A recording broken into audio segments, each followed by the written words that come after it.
Wa man qara'a qul huwallahu ahad hina yadkhulu manzilah. Nya namai.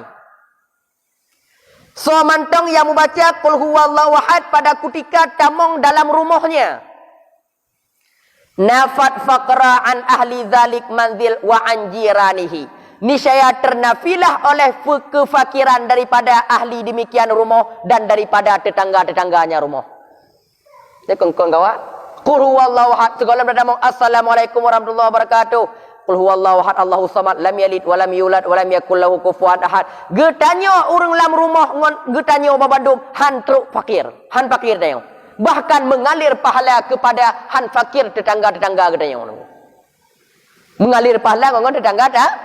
Wa minha sebahagian daripadanya kun Allah tak kun Nabi Muhammad man qara'a qul huwallahu ahad orang yang membaca qul huwallahu ahad maratan 3 mantong burika alaihi niscaya diberkatkan di atasnya akan mendapat keberkatan dia bab masalah rezeki.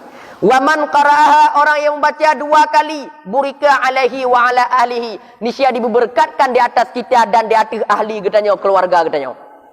Wa man qara'aha salasan orang yang membaca 3 kali nyok wate tamang rumah puji. Wate tamang burika alaihi wa ala jami'al jirani niscaya diberkatkan di atasnya dan di atas keluarganya dan di atas sekalian tetangga-tetangganya. Wate tamang rumah. Wa man qaraha isnata asyara orang yang membaca 12 go banallahu lisna asyaran qasran fil jannah niscaya dibangun oleh Allah taala baginya akan 12 buah istana dalam syurga. Fa in qara'aha mi'atun marrah orang yang membacanya 100 kali kafarallahu 'inda dzunubi khamsina niscaya maampun oleh Allah akan dosanya 50 tahun. Wa minha sebahagian daripada kelebihan qul huwallahu ahad annahu syaka rajulun ila Rasulullah mengadulah oleh seorang laki-laki kepada Rasulullah. Ya Rasulullah ana faqra wa daiqun ma'isyah lun fakir ya Rasulullah dan sempit kehidupan lun. Ya Rasulullah pernah seorang laki-laki syaka rajulun ila Rasulullah sallallahu alaihi wasallam faqra wa daiqil ma'isyah. Pernah datang kepada Rasulullah mengadu dia dalam keadaan fakir dan sempit kehidupan. Faqala maka berkata baginya laki-laki oleh Rasulullah, "Idza dakhalat bait," apabila gata tamong dalam rumah, "fasallim," maka salim olehmu in kana fihi ahadun, jika ada seseorang dalam rumah. Baca salim assalamualaikum.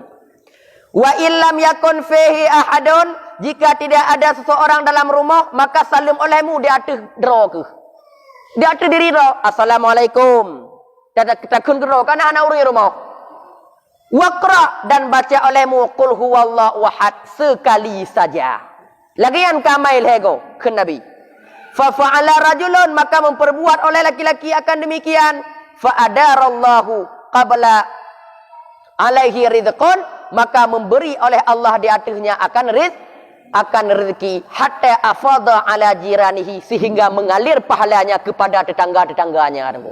Kondih kong kaya, kondih mentang mendapat rezeki, tapi tetangga-tetangga semuanya mendapat rezeki. Nyo kelebihan qul huwallahu ahad. Lu dah lah hai baca le. Lu dah pandai habis baca. Nyo habis bacanya terit pula tu. Dan berarti kelebihan qul huwallahu ahad dalam hadis apa dia baca? Sigo mantong tabaca qul huwallahu ahad maka mendapatkan pahala 1/3 Al-Quran.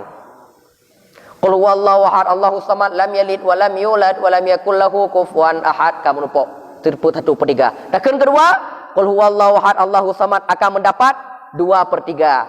Lego tak khatam Qur pahalanya mendapat lego dakun qul huwallahu ahad. Lego dakun qul huwallahu ahad lagi pahala lagi katakan alif lam mim sampai habis. Raya ada kelebihan qul huwallahu ahad. Nama mantong sangat nan mantong sangat banyak. Memenyo nan mantong le. Menyoji hana payah begah le mulia. Karena menyo le nama pasti lebih get muli. Lebih